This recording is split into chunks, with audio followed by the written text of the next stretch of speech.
اعوذ باللہ من الشیطان الرجیم بسم اللہ الرحمن الرحیم سورۃ الانبیاء بسم اللہ الرحمن الرحیم اقترب للناس حسابهم وهم فی غفلة معرضون ما یأتیہم من ذکر من ربهم محدث الا استمعوه وهم یلعبون لاہیۃ قلوبهم وَأَسَرُّوا النَّجْوَى الَّذِينَ ظَلَمُوا هَلْ هَذَا إِلَّا بَشَرٌ مِثْلُكُمْ أَفَتَأْتُونَ السِّحْرَ وَأَنْتُمْ تُبْصِرُونَ قَالَ رَبِّي يَعْلَمُ الْقَوْلَ فِي السَّمَاءِ وَالْأَرْضِ وَهُوَ السَّمِيعُ الْعَلِيمُ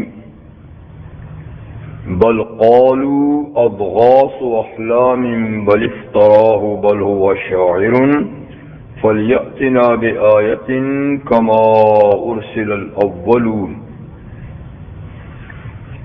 ما آمنت قبلهم من قرية أهلكناها أفهم يؤمنون صدق الله العظيم. سورۃ الانبیاء کی آیت نمبر 1 سے 6 تک آیات آپ کے سامنے اس وقت تلاوت کی گئی. سورۃ الانبیاء مکی صورتوں میں سے ہے، یعنی ہجرت سے پہلے نازل ہونے والی صورتوں میں سے ہے. جیسے اس سے پہلے سورہ طٰہٰ، سورہ مریم اور سورہ کہف، یہ سب مکی ہیں. سورہ بنی اسرائیل کافی صورت مکی ہیں. انبیاء اس صورت کا نام ہے. عام طور پہ صورت میں کوئی لفظ ہوتا ہے جس لفظ سے اس صورت کا نام رکھا جاتا ہے، یا شروع کا لفظ ہو یا بیچ میں یا کسی واقعے سے متعلق ہوتا ہے. لیکن اس صورت میں انبیاء کا کوئی لفظ نہیں ہے، اور انبیاء نبی کی جمع ہے.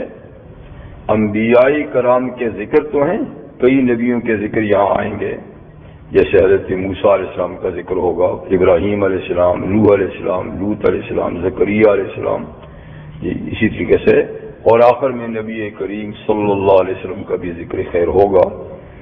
لیکن لفظ انبیاء نہیں ہے. تو اس کا مطلب ہے کہ مجموعہ انبیاء کے نام سے یعنی اس سورت کا نام رکھا گیا ہے. پھر یہ مکی صورت ہے، تو مکی صورتوں کے جو مضامین ہیں وہ اس کے بھی مضامین ہیں، ظاہر بات ہے. اور جیسے آپ کو معلوم ہے کہ مکی صورتوں کے 4 مرکزی مضامین ہوتے ہیں. ایک اللہ کی توحید، ایک نبی کی رسالت، ایک قرآن حکیم کی صداقت سچائی، اور ایک آخرت کا عقیدہ. تو یہ چاروں باتیں عقیدے سے تعلق رکھتی ہیں. اس لیے کہ مکہ مکرمہ میں مظلومیت کی زندگی تھی، مسلمان محکوم اور مظلوم تھے، تو وہاں کسی قسم کے قانون کو نازل کرنے کے کوئی معنی نہیں تھے. قانون تو نافذ ہو ہی نہیں سکتا تھا. تو اس لیے مکی صورتوں میں زیادہ سے زیادہ ایمان کی باتوں کا ذکر ہے، ایمان کو مضبوط کرنا. اور پھر اگر عبادات میں کوئی عبادت ہے تو وہ صرف نماز ہی کا ذکر تھا. باقی عبادات اور قوانین جو ہیں وہ تو مدنی زندگی میں آئے ہیں. تو اس صورت میں بھی یہ مرکزی مضامین ہیں، توحید، رسالت. تو اس میں زیادہ تر انبیاء کرام کا ذکر آئے گا. ان کا طریقہ تبلیغ یعنی کیا تھا، ان کو اپنی قوموں کی طرف سے کیا مشکلات پیش آئیں. تو جیسے پچھلی صورت میں مفصل بیان موسیٰ اور ہارون علیہ السلام کا ہی تھا، تو اس صورت میں ان کا ذکر مختصر ہوگا. قدر تفصیل سے ابراہیم علیہ السلام کا ذکر ہوگا، اور باقی انبیاء کرام کا بھی مختصر ہی ذکر ہوگا. اور اس کے ساتھ ساتھ قرآن مجید کی صداقت اور قیامت سے متعلق وہ مضمون تو یعنی صورت کے شروع ہی سے ہے. اب سورہ طٰہٰ کے بالکل آخری آیت میں جیسے فرمایا تھا کہ قل کل متربص فتربصوا، یعنی یہ لوگ اگر آپ کی بات نہیں مانتے تو آپ ان کو آخری بات کہہ دیجئے کہ اچھا سبھی انتظار میں ہیں کہ ریزلٹ کیا نکلتا ہے. سبھی انتظار میں ہیں تو تم بھی انتظار کرو. تو بہت جلد حق اور باطل کا معاملہ سامنے آ جائے گا اور پتہ چلے گا کہ سیدھے رستے پہ چلنے والے اور ہدایت یافتہ کون ہیں. تو اس بات کا پتہ کب چلے گا؟ یا مطلب کہ قیامت کے دن چلے گا. تو آخر میں معاد کا ذکر ہوا. اس صورت کی ابتدا ہی میں معاد کا ذکر ہے کہ جس وقت کے انتظار کا تمہیں کہا جا رہا ہے تو وہ کوئی بہت دور نہیں. اقترب للناس حسابهم، یعنی جس انتظار کا تمہیں کہا جا رہا ہے یہ نہیں سمجھو کہ وہ کوئی بہت زمانہ گزرے گا اور وہ وقت آئے گا، بلکہ لوگوں کے حساب و کتاب کا وقت قریب آ چکا ہے. اس صورت کا آغاز یعنی ابتدا حروف مقطعات سے نہیں، جیسے کہ پیچھے کا واہا، اس سے پہلے سے کاف آیا یا بعض صورتوں میں اور اس قسم کی تو اس صورت کا آغاز اتفاقی سے ہے، اتفاقی کلمے سے. کوئی تمہید، کوئی اس کے بارے میں نہیں مقرر کی گئی بات. تو اقترب للناس حسابهم، لوگوں کے لیے ان کا حساب یعنی حساب کا وقت قریب ہو گیا ہے. اب سوال یہ پیدا ہوتا ہے کہ یہ بات تو قرآن نے جا بجا کہی ہے، لیکن اس قرآن مجید کے نازل ہونے کے بعد بھی تو کئی صدیاں، یعنی یہ 15ویں صدی جا رہی ہے، تو ابھی تک تو وہ نہیں ہوئی، ابھی تک تو کوئی حساب کا دن نہیں آیا، اور اب بھی بظاہر نہیں لگ رہا کہ کوئی ایسی جلدی ہوگی. اس کے باوجود اللہ تعالیٰ فرماتے ہیں کہ لوگوں کا حساب جلدی آ گیا. تو ایک اور آیت میں اللہ تعالیٰ کا ارشاد ہے انہم یرونہ بعیدا ونراہ قریبا، کہ یہ تو حساب کے دن کو بہت دور دیکھتے ہیں لیکن ہم اس کو بالکل نزدیک دیکھتے ہیں. تو یہ تو اپنے اپنے دیکھنے کی بات ہے. اس لیے ان کے لیے تو حساب کتاب کے آنے میں صدیاں گزر گئیں اور پتہ نہیں کب گزرے گی، لیکن ہمارے علم میں تو وہ بالکل قریب ہے. بات یہ ہے کہ جو چیز آ رہی ہو وہ دیر سے آئے یا جلدی آئے وہ قریب ہی ہوتی ہے. اور اب قیامت کے قرب کی بڑی وجہ یہ ہے کہ رسالت کا اختتام ہو گیا. نبی کریم علیہ السلام کو آخری نبی بنا کر بھیجنا کا مطلب یہ ہے کہ اب اس کے بعد قیامت ہوگی. خود نبی کریم صلی اللہ علیہ وسلم نے اپنی یہ دونوں انگلیاں یوں جوڑ کر بتایا کہ انا وسات کہاتے، بس میں اور قیامت اس طرح ہیں، آگے پیچھے، بس آگے پیچھے ساتھ ساتھ. اب میرے بعد یعنی اور نبی نہیں آئے گا، میرے بعد اب صرف قیامت آئے گی. تو خیر لوگوں کا حساب قریب ہو گیا. تو اس سے مراد قیامت کبریٰ ہے، بڑی قیامت، جس سے پورا نظام ختم ہوگا اور نیا نظام قائم ہوگا.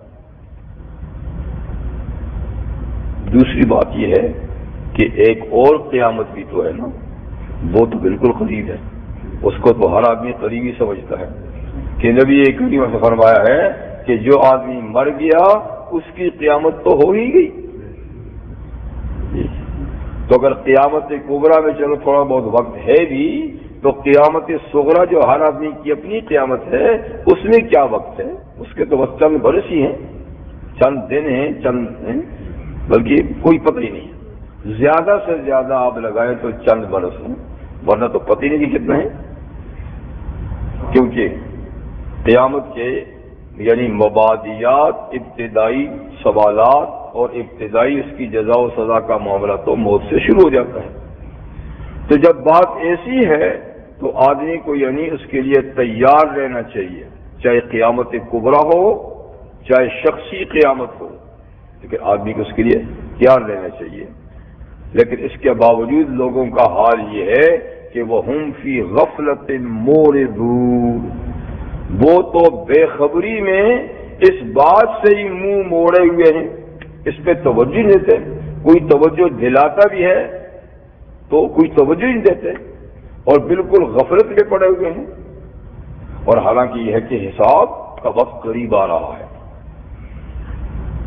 اب لوگوں کی کیفیت اور حال یہ ہے کہ ما یأتیہم من ذکر من ربہم، ان کے پاس کوئی نصیحت کی بات ان کے رب کی طرف سے نہیں آتی، مگر جب آتی ہے محدثن یعنی نئی، ان کے پاس ان کے رب کی طرف سے کوئی نئی نصیحت کی بات نہیں آتی، مگر جب آتی ہے الا استمعوہ، مگر اس کو سنتے تو ہیں، وہم یلعبون، اور کھیلتے رہتے ہیں۔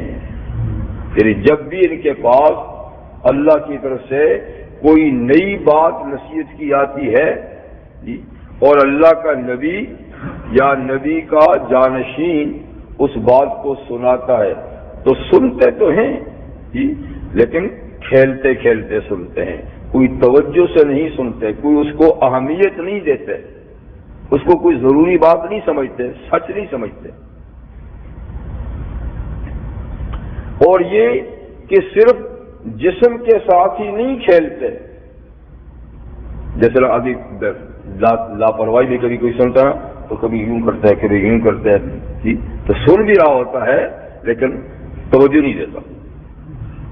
تو جسمانی طور پہ بھی یعنی کھیلتے رہتے ہیں، ہاتھ پاؤں مارتے رہتے ہیں، ادھر ادھر دیکھتے رہتے ہیں، تو سننے پہ توجہ نہیں دیتے، اس لیے کہ اس بات کو اہمیت ہی نہیں دیتے، بلکہ لاہیۃ قلوبہم، ان کے دل بھی غفلت میں پڑے ہوئے ہیں۔ بعض لوگ یعنی بظاہر تو ادھر ادھر کھیلتے نظر آتے ہیں لیکن دل سے توجہ ہوتی ہے بات کی طرف، کان سے سنتے ہیں دل بھی لیکن ویسا عادتاً، لیکن یعنی ان کا حال یہ ہے کہ دل بھی کھیل رہا ہے، ہاتھ بھی کھیل رہے ہیں اور کان لگائے ہوئے ہیں۔ تو جس کا جسم بھی کھیل رہا ہو اور اس کا دل بھی کھیل رہا ہو تو اس کے پلے کیا پڑے گا؟ کچھ بھی نہیں پڑے گا۔ لاہیۃ القلوب۔ اور ہمارا آج کا زمانہ تو ہے ہی کھیل کا زمانہ ہے، یہاں تو 24 گھنٹے کھیل ہے، دوسری کوئی بات ہی نہیں ہے۔ ٹی وی آن کر لو تو کھیل ہی کھیل ہے، گلی کوچوں میں جاؤ تو کھیل ہی کھیل ہے، کہیں جاؤ یا کھیل کی باتیں ہیں یا کھیل کی مصروفیت ہے۔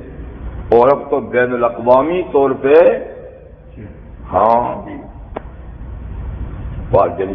ٹیمیں جاتی ہیں اور پھر اس کے لیے کیا ہوتا ہے کتنے کتنے گھنٹے اسی میں ہوتے ہیں، تو سرمایہ بھی جا رہا ہے کھیل میں، وقت بھی برباد ہو رہا ہے کھیل میں، اور ہم جیسے غریب ملکوں کے لوگ وہ بھی کھیلوں کے اتنے رسیا ہو گئے ہیں کہ اتنے شاید یہاں کوئی نہ ہو کہ سارے کام ٹھپ ہو جاتے ہیں۔ اسکول بند ہے آج میچ ہو رہا ہے، کارخانہ بند ہے، دفتر بند ہے آج میچ ہو رہا ہے، کیا ہوگا؟ کچھ بھی نہیں ہوگا، ہو رہا ہے تو کیا ہو رہا ہے؟ تو بس ایک تماشا منایا ہوا، یعنی پورا معاشرہ بلکہ پوری دنیا آج کل کھیل کی لپیٹ میں ہے۔ تو ایسے میں کوئی بات اگر کسی کو کہے گا تو کہاں اس کے دل میں بات جائے گی؟ لاہیۃ القلوبہم۔ تو ہاتھ پاؤں سے بھی کھیلتے ہوئے سنتے ہیں اور دل بھی ان کے کھیل میں لگے ہوئے ہیں، تصورات بھی کھیل میں لگے ہوئے ہیں۔ یہ تو سننے کی حالت ہے، سننے کی حالت ہے۔ اور پھر حق کی مخالفت میں ان کی جو محنت اور کوشش ہے وہ یہ ہے کہ بس اسر النجو الذین ظلموا، ان میں جو ظالم لوگ ہیں نا وہ خفیہ میٹنگ کرتے ہیں، خفیہ میٹنگ کرتے ہیں حق کو مٹانے کی، دبانے کی، بدنام کرنے کی۔ اور اس میٹنگ میں کیا باتیں طے ہوتی ہیں کہ حق کے داعی کو کسی طریقے سے بدنام کیا جائے، حق کی دعوت دینے والے کو کسی طریقے سے اس پہ الزامات لگائے جائیں، اس کو ایسا پیش کیا جائے کہ لوگ اس کی بات پہ توجہ ہی نہ دیں۔ تو پھر وہ اللہ کے نبی کے بارے میں خفیہ میٹنگوں میں کیا تجویزیں پاس کرتے ہیں؟ نمبر 1، حل ھذا الا بشر مثلکم، بھائی یہ تو تمہاری طرح آدمی ہے، اس کو کیا حق پہنچتا ہے کہ یہ اللہ کی نمائندگی کا اعلان کر کہ میں اللہ کا نمائندہ ہوں، میں رسول ہوں، یہ تو تمہاری طرح انسان ہے۔ کیا اللہ کا نمائندہ انسان ہو سکتا ہے؟ جی، یعنی وہ تو کوئی عجیب مخلوق ہونی چاہیے، انسانیت سے ماورا کوئی مخلوق ہونی چاہیے، یہ تو انسان ہے تمہاری طرح، جی یہ کیسا نبی بن گیا؟ تو مطلب ہے کہ انبیاء کرام کی انسانیت اور بشریت پر بھی ان کا اعتراض ہوتا ہے کہ بشر انسان نبی نہیں ہو سکتا، اور یہ تو انسان ہے۔ جبکہ اللہ تعالیٰ نے جا بجا اس کا جواب دیا ہے سورہ ابراہیم میں بھی، سورہ اسراء میں بھی، کہ انسان کے لیے رہنما انسان ہونا ہی ایک معقول بات ہے۔ اگر دوسری جنس کا رہنما کر کے ہم بھیجتے تو دونوں کے مزاج ہی نہ ملتے، دونوں کے طور طریقے مختلف ہوتے ہیں، تو کل قیامت کے دن پھر کہہ سکتے کہ جناب آپ نے کیسا نمائندہ بھیجا تھا، جی اس کے ہمارے مزاج، اس کے ہمارے خیالات، حالات ملتے نہیں تھے، وہ تبھی یہی ہے۔ تو نبی تو وہ ہو کہ جس کو دیکھ دیکھ کے امت چلے، تو ظاہر بات ہے کہ امت کی رہنمائی کے لیے انسان بشر ہی نبی ہو سکتا ہے، ماورائے بشریت اور انسانیت نبی نہیں ہو سکتا۔ یہ ایک غیر معقول بات ہے، لیکن انہوں نے نہ ماننے کا ایک بہانہ بنایا ہوا ہے، اور یہ اگر انسان نہ ہوتا تو ہم مان لیتے۔ اس کا ایک اور جواب اللہ تعالیٰ نے سورہ انعام بھی دیا ہے کہ اگر تمہارے کہنے کے مطابق ہم کسی فرشتے کو نبی بنا کر بھیجتے، جی تو فرشتے تو ایسی مخلوق ہے جو نظروں ہی میں نہیں آتے، ظاہر بات ہے کہ ان کو انسانی لبادے ہی میں بھیجتے، انسانی شکل ہی میں بھیجتے، اور جب انسانی شکل میں بھیجتے تو تمہارا اعتراض پھر وہی ہوگا، او جی یہ تو انسان ہے، تو اصل شکل میں تو تم اس کو دیکھ ہی نہیں سکتے، دوسری شکل میں بھیجتے تو اعتراض پھر وہی ہوتا۔ تو اس لیے، اور پھر دوسری بات یہ بھی ہے کہ اس کا مزاج اپنا ہوتا، تمہارا اپنا ہوتا، تو کامل رہنمائی ہو نہیں سکتی کسی ایک جنس کی دوسری جنس سے۔ کامل رہنمائی کے لیے ضروری ہے کہ جن کے لیے رہنما بنایا جاتا ہے اسی کی جنس کا رہنما، اور وہ یہ کہ انسانوں کے لیے انسان رہنما ہو۔ لیکن یہ نہ ماننے کے لیے کہتے حال ھذا الا بشر مثلکم، یہ تو جناب تمہاری طرح انسان ہے، یہ کیسے نبی بن سکتا ہے؟ ایک نہ ماننے کا بہانہ تو انبیاء کرام کی بشریت ہوئی تھی، دوسری کہ ہے تو آدمی ہے لیکن باتیں بڑی اثر بازی کرتا ہے، باتیں جب کرتا ہے تو سب گرویدہ اور عاشق ہو جاتے ہیں، اور جو ایک دفعہ اس کی بات سن لیتا اسی کا ہو جاتا ہے، پھر اس کو مارو پیٹو تب بھی نہیں ہٹتا، ہر قسم کی ایذا اور تکلیف پہنچاؤ تب بھی اس کا ہو جاتا ہے، باتوں میں اثر بڑا ہے۔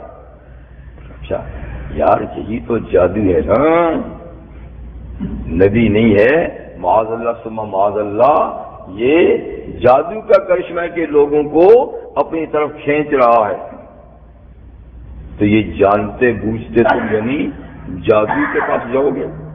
افتاتون السحر وانتم تبصرون، تو کیا تم جادو کے پاس جاؤ گے، جادو اختیار کرو گے جبکہ تم دیکھ بھی رہے ہو کہ یہاں جادو ہو رہا ہے؟ نبی تو اس لیے نہیں ہو رہا کہ نہیں ہو سکتا کہ انسان ہے، اور باقی باتوں میں جو اثر ہے تو یہ جادو کا کرشمہ ہے، تو وہ بھی قابل تسلیم نہیں، یہ بھی قابل تسلیم نہیں۔ تو خیر انبیاء کرام کو بدنام کرنے کے لیے یہ طبقہ خفیہ میٹنگیں کر کے ان کے لیے تجویزیں کرتا تھا کہ یہ کہو یہ کہو یہ کہو، تاکہ ان کا پلان فیل ہو جائے۔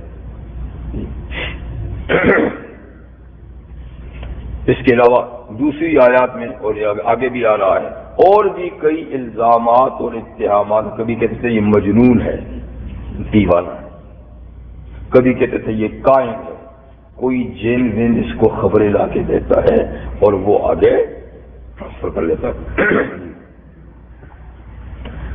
یہ تو نبی کے خلاف پروپیگنڈا کیا جا رہا ہے، تو نبی کیا کہتے ہیں اس کے مقابلے میں؟ قال ربی یعلم القول فی السماء والارض، نبی نے فرمایا کہ میرا رب جانتا ہے بات، جو بات میں کہتا ہوں، جو باتیں میرے خلاف تم کرتے ہو، تو یہ میرے رب کے علم میں ہے۔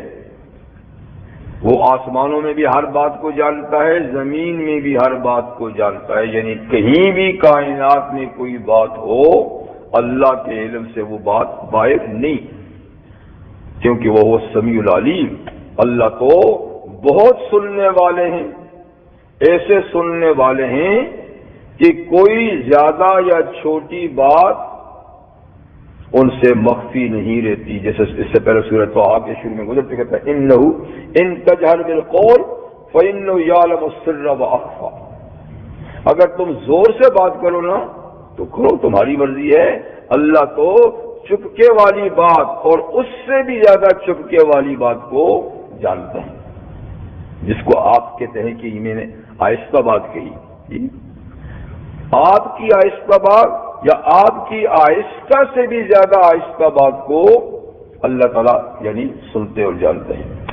تو اللہ تعالیٰ کا سننا بغیر کسی کان کے ہے، اور سننا ایسا ہے کہ اللہ کے لیے زور اور آہستہ برابر ہے، زور اور آہستہ برابر ہے، اس لیے کہ وہ سمیع ہے، سامع نہیں، سامع کہتے ہیں عام سننے والا، سمیع مبالغہ ہے، اور صرف سنتا ہی نہیں، العلیم، اللہ سب چیزوں کو پوری تفصیل سے جانتا بھی ہے۔ ہم تو کسی کا چہرہ دیکھ کر تھوڑا سا اندازہ کر لیتے نا فلاں، بس چہرے کے اندر کیا چیزیں، پوری تفصیلات، جسم میں کیا ہے، پوری تفصیلات کسی کو پتہ ہی نہیں، لیکن اللہ تو عرش سے تحت الثری تک ہر چھوٹی بڑی چیز کو پوری تفصیل سے جانتے ہیں، اس کے اندر جو ذرات ہیں ان کو بھی جانتے ہیں، ان کی جو ترکیب، آخر پیدا جو سے نہیں کیا ہے، پیدا جو سے نہیں کیا ہے۔ تو اس لیے تم یعنی جو باتیں کرتے ہو تو میرا رب یہ باتیں جانتے ہیں، آسمانوں میں بھی زمین میں بھی، کیونکہ وہ تو سمیع علیم ہے۔ اچھا، یہ تو بیچ میں پیغمبر کی بات آ گئی، آگے پھر اللہ تعالیٰ انہی لوگوں کی باتیں فرماتے ہیں کہ وہ خفیہ میٹنگوں میں ایک تو الزام تراشی اور بہانہ یہ کرتے ہیں کہ جناب یہ تو انسان ہے، انسان بھی کبھی نبی ہوئے ہیں، ماورائے انسانیت کوئی مخلوق ہونی چاہیے نبی ہونے کے لیے جی۔ اور پھر دوسری یہ کہ یار وہ تو نہیں، لیکن باتیں تو بڑی مؤثر کرتے ہیں، تو اس میں کون سی بات ہے؟ جادو ہے، جادو ہے، جادو کے مطلب یہ باتیں اثر کرتی ہیں۔ اب یہ تیسری بات، یہ بھی خفیہ میٹنگ میں نبی کے خلاف جو پروپیگنڈا کیا جا رہا ہے اور نبی کو نہ ماننے کے لیے جو بہانہ تلاش کیا جا رہا ہے، تو تیسرا بہانہ،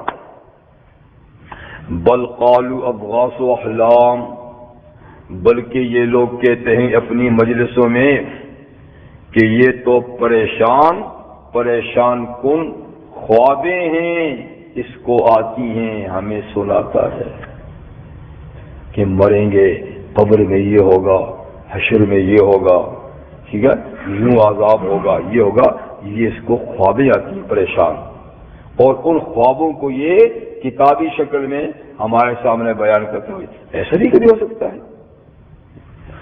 تو اضغاث اصل میں دغس سے ہے، دغس کہتے ہیں تنکوں کو اکٹھا کر کے جب باندھتے ہیں نا، جیسے جھاڑو، ان کو کہتے ہیں کہ تو اس کو کہتے ہیں دغس، یعنی گٹھی، اور احلام جو ہے حلم سے مانا خواب، تو مطلب ہے کہ یہ پریشان کن خوابیں، جیسے کہ گٹھی میں ہر قسم کی تنکے ہوتے ہیں نا، تو ہر قسم کے اس کو یعنی خواب آتے ہیں، تو اسی کو اضغاث و احلام کہتے ہیں۔ تو یہ ہمارے سامنے یعنی جو قرآن کے نام سے پیش کرتا ہے تو یہ اس کی پریشان کن خوابیں ہیں، کبھی اس کو جہنم کا نام لیتا ہے، کبھی اس کو جنت کا نام دے کر پیش کرتا ہے، کبھی سزاؤں کا، کبھی جزاؤں کا۔ اچھا، بل افتراہ، اور اپنی خفیہ میٹنگ میں نبوت کو ناکام کرنے کے لیے اور نبی پر ایمان نہ لانے کے لیے ایک بہانہ یہ بھی تلاش کرتے ہیں کہ نہیں خوابے وابے تو نہیں ہیں، لیکن آدمی بڑا سمجھدار ہے تو یہ خود کتاب لکھتا ہے۔ بل افتراہ، بلکہ اس نے یہ کتاب خود گھڑ لی ہے اور اللہ کے نام پہ لگا دی کہ خدا نے بھیجی۔ افتراء کہتے ہیں نا، افتراء کہتے ہیں جھوٹ گھڑنے کو، کہ بات کچھ ہو اور نسبت کچھ کرے۔ تو بل افتراء ہو یعنی یہ اللہ کی بھیجی ہوئی کلام نہیں، بلکہ افتراء ہو اس نے خود سے بنائی ہے اور نام لگا دیا ہے اللہ کا کہ یہ وحی ہے اور اللہ کی کتاب ہے۔ اس لیے جی ہم من گھڑت کتاب کو نہیں مانتے۔ ایک تجویز ان کی خفیہ میٹنگ میں نبی کے خلاف اور ان کی نبوت کو نہ ماننے کے بہانے کے لیے یہ بھی ہوتی ہے، بلکہ کہتے ہیں یہ تو شاعر ہے، جیسے کہ شاعر کے کلام میں بعض تخیلات ہوتے ہیں، خیالی باتیں ہوتی ہیں، یعنی شاعر اکثر جو ہے نا خیالی باتیں تک بندیاں کرتے رہتے ہیں، زمین آسمان کے خلابے میں، تو شاعرانہ باتوں میں کوئی حقیقت نہیں ہوتی، خیالات ہوتے ہیں۔ بس اس کی کلام بھی شاعرانہ ہے، یعنی حقیقت کچھ نہیں ہے، بس خیالی باتیں ہیں جو یہ کر لیتے ہیں۔ یہ ساری باتیں خفیہ میٹنگ میں، اور جب نبی سے بات سنتے ہیں تو کیسے ہاتھ پاؤں بھی کھیلتے ہیں، دل بھی کھیلتا ہے اور سنتے ہیں، توجہ سے نہیں سنتے تھی۔ اور پھر جب الگ ہوتے ہیں تو پیغمبر کے بارے میں اس قسم کے خیالات اظہار کرتے ہیں تاکہ ان کو نہ مانا جائے، ان کی تعلیمات پہ عمل نہ کیا جائے۔ پھر ایک تجویز آخری یہ بھی دیتے ہیں کہ اگر یہ واقعی نبی ہے تو فَلْيَأْتِنَا بِآیَةٍ كَمَا أُرْسِلَ الْأَوَّلُونَ، پھر ہمارے پاس کوئی ایسی نشانی لائے اپنی نبوت کی، ایسا معجزہ لائے اپنی نبوت کا جیسے پہلے انبیاء کرام لایا کرتے تھے۔ تو اس نے یعنی ابھی تک کوئی ایسا مکمل اور بڑا معجزہ تو دکھایا نہیں کہ جس کو دیکھ کے ہم کہیں کہ واقعی اللہ کا نبی ہے۔ تو جیسے پہلے انبی یعنی صالح علیہ السلام نے جیسے چٹان سے اونٹنی نکالی تھی، ایسا کوئی معجزہ دیکھا، یا جیسے کہ موسیٰ علیہ السلام کی لاٹھی سانپ بنا کرتی تھی، ہاتھ چمکا کرتے تھے، یا جیسے عیسیٰ علیہ السلام مردوں کو کہتے تھے اٹھ تو اٹھ کھڑے ہوتے تھے، یا بیماروں کے ہاتھ پھیرتے تھے۔ تو ایسا کوئی جیسے پہلے انبیاء کرام نے معجزات دکھائے، کوئی ایسا معجزہ تو دکھائے، وہ بھی تو کوئی نہیں دکھایا۔ تو یہ تو ساری باتیں ایسی ہوئی ہیں، کیونکہ نبی کریم علیہ السلام نے تو ان انبیاء کرام سے تعداد کے لحاظ سے بھی زیادہ معجزات دکھائے، تعداد کے لحاظ سے جی، اور یہ کہ پائیداری کے لحاظ سے بھی ایسے معجزات دکھائے جو دیر تک رہے۔ وہ معجزات تھوڑے دیر کے بعد ختم ہو گئے، دیکھنے والے دیکھے ختم ہو گئے۔ اور نبی کریم علیہ السلام کیونکہ قیامت تک کے نبی ہیں جی، تو آپ کی نبوت کا ثبوت بطور معجزہ قیامت تک رہے گا۔ اس لیے آپ کے ہزاروں معجزات تو وہ تھے جو صرف صحابہ نے دیکھے یا کافروں نے اس زمانے میں دیکھے، لیکن آپ کے ایسے معجزات بھی ہیں جو قیامت تک رہتی دنیا بھی دیکھتی رہے گی، اور ان میں ایک خود قرآن مجید معجزہ ہے کہ آج تک کوئی اس کی مثل نہیں لا سکا اور قیامت تک کوئی اس کی مثل نہیں لا سکے گا، تو یہ معجزہ ہے۔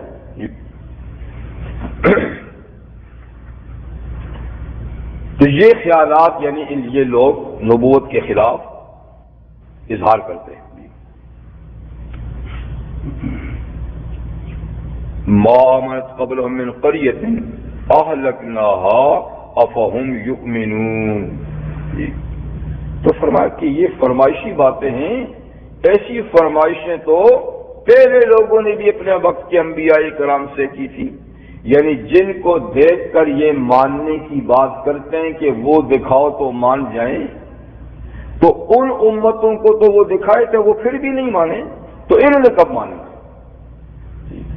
اس لیے ما آمنت قبل من قریۃ، ان سے پہلے بستی والے لوگ ایمان نہیں لائے اس قسم کے معجزات دیکھ کر، اہلکناہا، پھر ہم نے ان کو ہلاک کر دیا۔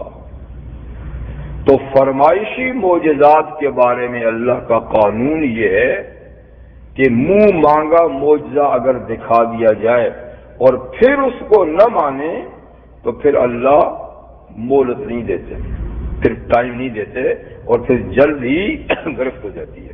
لیکن اپنے طور پہ اللہ اگر معجزات دکھائیں اور کوئی نہ مانے تو اس میں کچھ ٹائم پھر بھی مل جاتا ہے، لیکن جو مانگا جائے اور نہ دکھا جائے پھر ٹائم نہیں دیا جاتا۔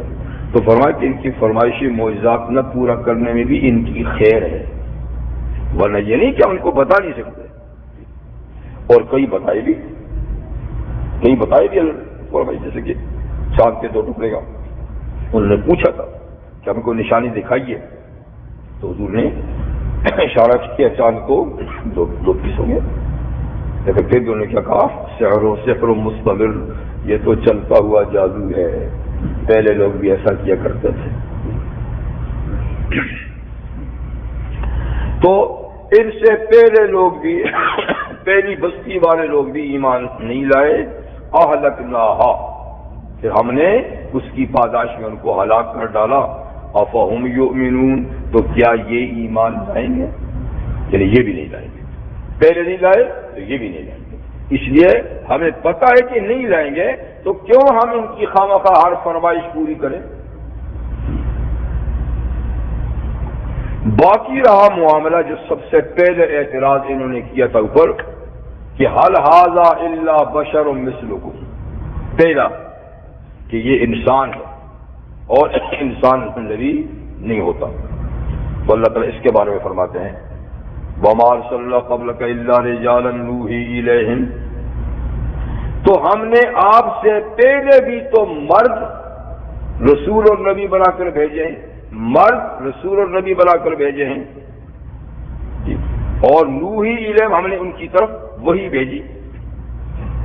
تو آپ کوئی انوکھے نرالے تو نہیں ہیں کہ آپ ہی دنیا میں ایک انسان نبی بن کے آئے، اور آپ سے پہلے ایسا نہیں تھا۔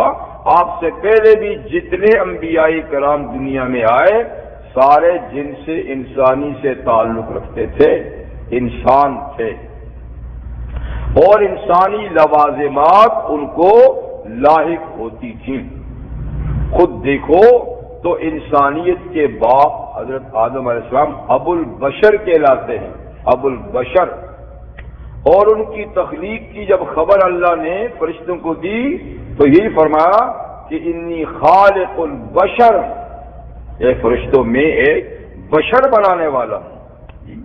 تو دیکھو وہ پہلے نبی ہیں، بشر ہیں، اور باقی ساری انسانیت ان کی اولاد سے ہے۔ تو یہ کون سی بات ہوئی کہ حل ھذا الا بشر، یہ انسان اس لیے ہم اس کی نبوت کو نہیں مانتے؟ تو جتنے نبی آئے وہ سارے جن سے انسانی سے تو آئے، سب بشر تو تھے جی۔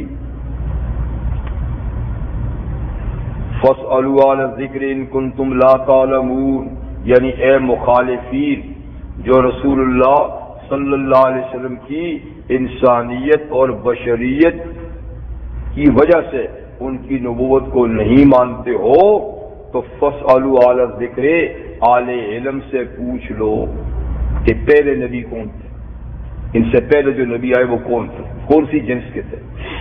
تو اہل ذکر سے مراد اہل علم یعنی اہل کتاب ہے، اور یہ کہا جا رہا ہے چونکہ یہ انکار کس نے کیا تھا؟ مکہ والوں نے کیا تھا۔ تو مکہ والے تو امی تھے نا، بے پڑھے لکھے، کہ تمہیں پتہ نہیں ہے تو پڑھے لکھوں سے پوچھو، یہودیوں سے، عیسائیوں سے پوچھو کہ پہلے جو نبی آتے تھے وہ کون لوگ تھے، وہ انسان تھے یا غیر انسان تھے، وہ تمہیں بتا دیں۔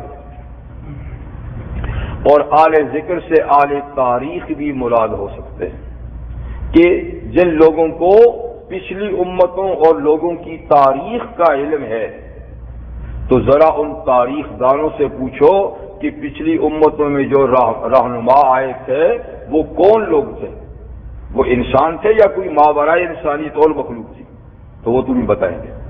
تو مقصد یہ ہے کہ رسالت اور نبوت ہمیشہ انسانوں میں رہی، اور دوسری بات یہ ہے کہ انسانوں میں بھی رجالن مرد، کیونکہ انسان جو ہے یہ تو جنس ہے نا، تو انسان کی پھر دو قسمیں ہیں، مرد عورت۔ تو نبوت جو ہے ایک تو یہ کہ انسانوں میں رہی، اور دوسرا انسانوں میں بھی جو مرد والی صنف ہے اس میں رہی، عورت والی صنف میں نبوت جاری نہیں کی گئی۔ اسی کہ نبوت ایک ایسا فریضہ ہے، ایک ایسی ڈیوٹی ہے جی کہ فطرتاً عورت اس کو نبھا نہیں سکتی، اس فریضے کو ادا نہیں کر سکتی۔ اللہ نے اس کے اندر ایسی خلقی نقائص، کمزوریاں رکھی ہیں کہ نبوت جیسے وزن کو وہ اٹھا نہیں سکتی، اس فریضے کو وہ آگے پہنچا نہیں سکتی۔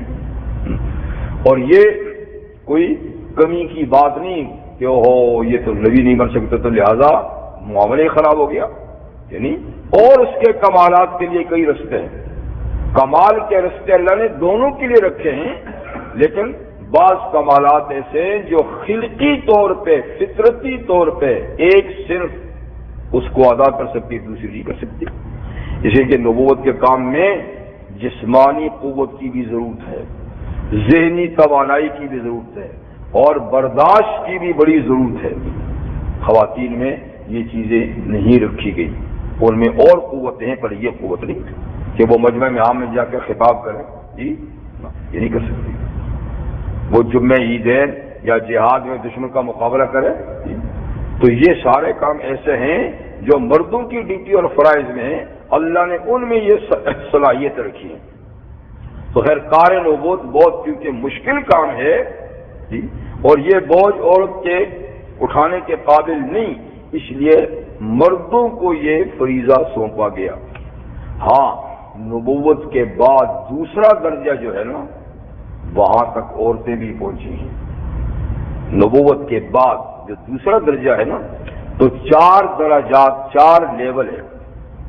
ہائی لیول جو ہے وہ تو نبوت ہے، ٹھیک ہے، وہ صرف وہاں تک مرد گئے ہیں، کوئی خاتون آج تک اس لیول پہ نہیں گئی۔ دوسرا لیول ہے صدیقیت، صدیقیت وہاں تک عورتیں بھی گئی، صدیقیت کے مرتبہ تک۔ خود قرآن مجید میں حضرت مریم کے بارے میں فرمایا امہ صدیقہ، کہ عیسیٰ علیہ السلام کی والدہ مریم صدیقہ تھیں، یعنی صدیقیت کے مقام پہ فائز تھی۔ خود اس امت میں عائشہ صدیقہ، حضرت عائشہ صدیقہ یہ صدیقیت کے مقام، اور کئی خواتین ہیں جو اس مقام تک پہنچی ہیں۔ مردوں میں ابو بکر صدیق اور کئی لوگ ہیں جو صدیقیت کے مقام تک پہنچے ہیں۔ تو خیر نبوت سے دوسرا درجہ کیا ہے، وہاں مرد بھی ہیں عورتیں بھی ہیں۔ پھر نیچے کا لیول ہے شہداء، اس سے نیچے شہید، شہید عورتیں بھی ہوئی ہیں مرد بھی ہوئے ہیں۔ اس سے نیچے صالحین، نیک، کئی خواتین اللہ تعالیٰ کی بڑی بڑی ولیاں گزری ہیں جی، مرد بھی بڑے بڑے ولی گزرے ہیں، عورتیں بھی بڑی بڑی ولیاں گزری ہیں۔ تو مقصد یہ ہے کہ ایک نبوت کا عالی مقام ہے جو عورت کے شایان شان نہیں، اس لیے کوئی عورت نبی نہیں بنی، نیچے کے سارے لیولوں تک عورتیں بھی گئی۔ رحمت اللہ علیہ صلی اللہ علیہ وسلم کے ایک ارشاد گرامی ہے کہ مردوں میں تو بہت با کمال گزرے ہیں، مردوں میں تو بہت مرد با کمال گزرے ہیں، جس میں سے کم و بیش 1.25 لاکھ تو انبیاء کرام ہیں جی، اور پھر ان کے بعد اور کتنے با کمال دنیا میں گزرے ہیں۔ لیکن فرمایا کہ عورتوں میں با کمال عورتوں میں حضرت مریم صدیقہ ہے، عیسیٰ علیہ السلام کی والدہ، یہ بڑی با کمال خاتون تھی۔ اور فرمایا کہ اس امت میں حضرت خدیجہ بنت خویلد رضی اللہ عنہا ام المومنین، حضور صلی اللہ علیہ وسلم کی سب سے پہلی بیوی، وہ بھی بڑی با کمال خواتین میں سے تھی۔ اور فرمایا آسیہ بنت مزاحم فرعون کی بیوی جی، کیسے بڑے ظالم جابر اور کتنے بڑے کافر کی بیوی، لیکن وہ اتنی بڑے مقام تک پہنچی کہ وہ بھی با کمال خواتین میں ان کا شمار ہوتا ہے جی۔ اور فرمایا کہ فضل عائشہ علی سائر النساء کا فضل سرید علی سائر الطعام، اور فرمایا کہ ام المومنین حضرت عائشہ صدیقہ جو ہے نا، اس کی فضیلت تو ساری عورتوں پر ایسی ہے جیسے کہ سرید جو کھانا ہے نا، اس کی فضیلت باقی سارے کھانوں پر۔ سرید جو شوربے میں روٹی، ہاں جی، یہ سب سے نفیس اور اعلیٰ کھانا ہوتا ہے، یعنی یہ سب سے افضل کھانا ہے۔ تو جیسے کھانوں میں سرید افضل ہے، عورتوں میں عائشہ افضل ہے، اور حضرت فاطمہ رضی اللہ عنہ یعنی جنت کی خواتین کی سردار۔ تو مطلب کہ عورتوں میں بھی با کمال ہوئی ہیں، مردوں میں تو بہت با کمال گزرے ہیں اور عورتوں میں بھی بڑی با کمال خواتین گزری ہیں، تاہم نبوت تک کوئی خاتون نہیں پہنچی، اس لیے رجال کا لفظ ہے، رجال کا نام مرد۔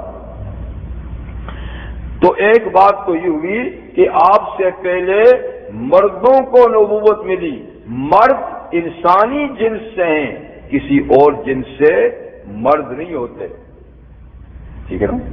اس لیے مردوں کو نبوت ملی یعنی انسانوں کو، اور انسانوں میں مردوں کی صنف۔ اور اس بات کو جاننا ہو تو فاسألوا اہل الذکر، اہل علم سے پوچھ لو، یعنی اہل کتاب سے پوچھ لو یا تاریخ دان لوگوں سے پوچھ لو کہ پچھلے امتوں میں جو نبی آئے تھے وہ کون سی جنس کے تھے۔ ان کنتم لا تعلمون، اگر تم خود نہیں جانتے ہو تو پوچھ لو، تمہیں اہل کتاب ہی بتا دیں گے، تمہیں تاریخ دان بتا دیں گے کہ وہ سب انبیاء جن سے انسانی سے تھے، جن سے انسانی میں سے تھے۔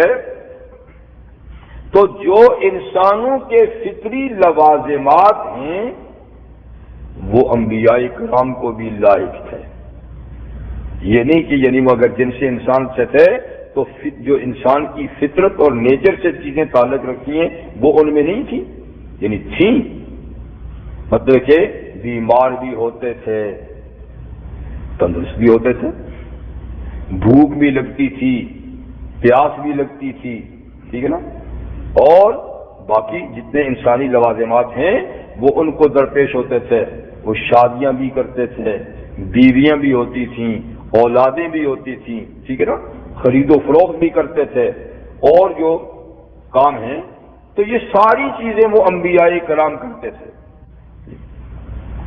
اور پھر یہ کہ انسانی لوازمات میں یہ بھی ہے کہ ایک وقت کے بعد وہ دنیا سے چلے بھی جاتے تھے۔ خود رحمۃ اللہ عالمین صلی اللہ علیہ وسلم کو ساری مشکلات آئیں گی، زخمی ہوئے، بیمار ہوئے جی، بھوکیں لگیں، اور اتنی بھوکیں لگیں کہ آپ نے پیٹ پہ پتھر باندھے کمر سیدھی کرنے کے لیے۔ ایک دفعہ رحمۃ اللہ علیہ صلی اللہ علیہ وسلم گھر سے نکلے ہی تھے کہ ابو بکر صدیق تشریف لے آئے۔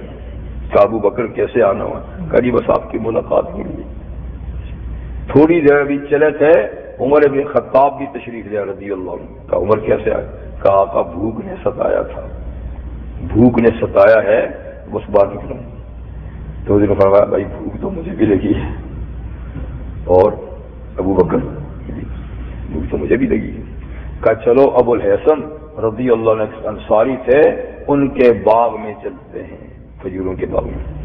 تو آپ تینوں حضرات تشریف لے گئے، انہوں نے بڑی خوشی کا اظہار کیا کہ ماشاءاللہ آج تو بڑی مبارک ہستیاں جی ہمارے مہمان بنے ہیں۔ تو جلدی جلدی ان کی بیوی نے جو باغ میں عارضی سے چھپر ہوتا تھا ان باغ میں چلے جاتے تھے، تو اس نے پانی وانی چھڑکا جگہ کو ٹھنڈا بنایا، کو بٹھایا، اور فوراً جلدی جلدی کھجوروں کا ایک گچھا اتار کے رکھا کہ ابھی آپ یہ نوش فرمائیں، ٹھنڈا پانی بھی لا کے رکھا، اور جلدی سے گیا اور ایک بکری کا بچہ تھا اسے ذبح کیا، گوشت بنایا، اور بیوی کو کہا کہ جلدی اس کو تیار کر۔ تھوڑی دیر میں وہ گوشت بھی آ گیا، تو کھجوریں بھی کھائیں، گوشت بھی کھایا، پانی بھی پیا۔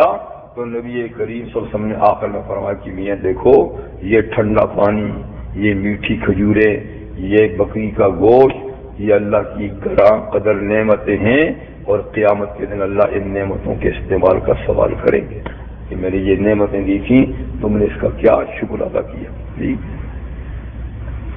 تو اس سے اب حضرت عمر تو بول جاتے تھے، حضور اتنے بھوک کے ستائے یہاں آئے اور یہ کھانا ملا، اس پہ بھی اللہ تعالیٰ ہم کو پوچھیں گے؟ پتہ نہیں کب کے بھوک کے ستائے ہوئے ہم آئے، بھوک برداشت کر رہے ہیں، اور یہ کھانا اتنا سا ہمیں ملا، ماشاءاللہ کھایا، اس کا بھی سوال ہوگا؟ کیوں نہیں؟ یہ اللہ کی نعمتیں نہیں، اور بھوک کے بعد اگر کھانا ملے تو یہ تو اور بھی زیادہ قیمتی نعمت ہو جاتی ہے۔ تو ثم لتسألن یومئذ عن النعیم، پھر قیامت کے دن تم سے ان نعمتوں کے بارے میں سوال ہوگا کہ میں نے دی تھی، تم نے کیا شکر ادا کیا؟ تو بہرحال یعنی یہ مشکلات، بھوک پیاس، دکھ، بیماری، ہر قسم کی پریشانیاں وغیرہ، یہ اور پھر بالآخر اس دنیا کو چھوڑ کے چلے جانا، یہ انبیاء کرام کے ساتھ بھی رہا۔ وما جعلناہم جسدا لا یاکلون الطعام، اور ہم نے انبیاء کرام کے ایسے جسم نہیں بنائے جو کھاتے پیتے نہ ہوں، جو کھاتے پیتے، کھانے پینے کی ضرورت تھی۔ وما کانوا خالدین، اور وہ ہمیشہ رہنے والے بھی دنیا میں نہیں تھے کہ اپنے اپنے وقت پہ اپنی عمر گزار کے دنیا سے چلے گئے۔ ثم صدقناہم الوعدہ، پھر ہم نے اپنے ان انبیاء کرام سے ان کی کامیابی کا وعدہ سچا کر دکھایا، یعنی امتوں کی طرف سے ان کو بھی ایسی مشکلات پیش آئیں جیسے نبی کریم سے فرمایا جا رہا کہ جیسے آپ کو آ رہی ہیں۔ یہ الزامات ان پہ بھی لگائے، کسی نے شاعر کہا، کسی نے مجنون کہا، کسی نے یہ کہا، یہ کہا۔ تو پچھلے انبیاء کرام کو بھی ان حالات سے گزرنا پڑا، ایسے مخالفین کی مخالفت پہ صبر کرنا پڑا۔ ہم نے ان سے بھی وعدہ کیا تھا کہ کچھ عرصہ آپ کو صبر کرنا پڑے گا اور پھر ہم آپ کے مخالفت سے نمٹ لیں گے۔ تو ہم نے وہ وعدہ ان سے سچا کیا، ٹھیک وقت پہ ان کے مخالفین کو سزا دی اور ان کو ہم نے نجات دی۔ فَأَنْجَيْنَاهُمْ، ہم نے انبیاء کرام کو نجات دی، جیسے نوح علیہ السلام کو جگہ کشتی میں بٹھا کے نجات دی، ہود اور صالح علیہ السلام کو قوم سے باہر نکال کے نجات دی، باقی انبیاء کرام کو دی۔ تو ہم نے ان سے دشمن کی بربادی کا وعدہ سچا کر دیا اور ان کو نجات دی۔ وَمَن نَّشَاءُ، اور ان کے ساتھ جس کو ہم نے چاہا ان کو بھی نجات دی، یعنی ان پہ جو ایمان لانے والے تھے نا اس وقت ان کو بھی نجات دی۔ وَأَهْلَكْنَا الْمُسْرِفِينَ، اور ظالموں کو ہم نے ہلاک کر ڈالا۔ تو پچھلی تاریخ یہ بتاتی ہے، تو اس میں نبی کریم صلی اللہ علیہ وسلم کو یہ تسلی دی جا رہی ہے کہ آپ سے بھی یہی بات ہے کہ آپ کو کچھ عرصہ صبر و تحمل سے یہ تکالیف برداشت کرنی ہوگی، اپنے مشن کو جاری و ساری رکھنا ہوگا، اور یہ کہ ہم ان مخالفین سے نمٹ لیں گے۔ چنانچہ وہ باتیں پورے ہوئے۔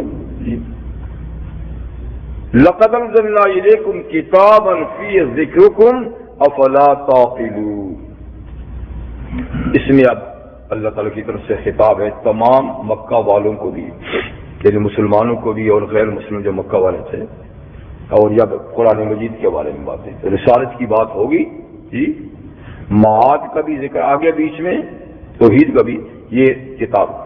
لَقَدْ أَنزَلْنَا إِلَيْكُمْ كِتَابًا، یقیناً ہم نے اے محمد صلی اللہ علیہ وسلم اور اے یعنی ان کی امتیوں تمہاری طرف ایک ایسی کتاب نازل کی ہے، فِيهِ ذِكْرُكُمْ، کہ اس میں تمہاری نصیحت کی باتیں ہیں، تمہارے فائدے کی باتیں، اگر ان پہ عمل کر لو گے تو فائدے میں رہو گے، کامیاب رہو گے۔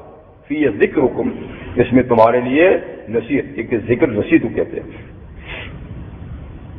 تو یعنی جب نصیحت ہے، ذکر ہے، خیر اور فلاح کی باتیں ہیں، تو پھر اس سے منہ موڑنے کا کیا مطلب ہے؟ اس کو تو سینے سے لگاؤ جی، اور اس کی ہدایات پہ عمل کرو۔ تو افلا تعقلون، کیا تمہیں عقل نہیں کہ تمہارے فائدے کی چیز ہم تمہیں دے رہے ہیں اور تم اس سے منہ موڑ رہے ہو اور اس کو نہ ماننے کے لیے بہانے تلاش کر رہے ہو؟ یہ تو بے عقلی کی بات ہے۔ عقل مندی تو یہ ہے کہ فائدے کی چیز آئے اس کو فوراً قبول کرنا چاہیے، اس سے فائدہ اٹھانا چاہیے۔ تو ذکر کا ایک معنی ہے نصیحت، لیکن ذکر کا ایک معنی ہوتا ہے شرف اور عزت بھی، ٹھیک ہے؟ تو ہم نے تمہاری طرف یعنی اے آل مکہ ایک ایسی کتاب نازل کی ہے فی ذکرکم کہ اس میں تو تمہاری عزت، اس کو ماننے میں تمہاری عزت اور تمہارا شرف ہے، اس لیے کہ یہ آخری کتاب ہے اور اس کو تمہاری زبان قریش کی زبان میں نازل کیا گیا ہے۔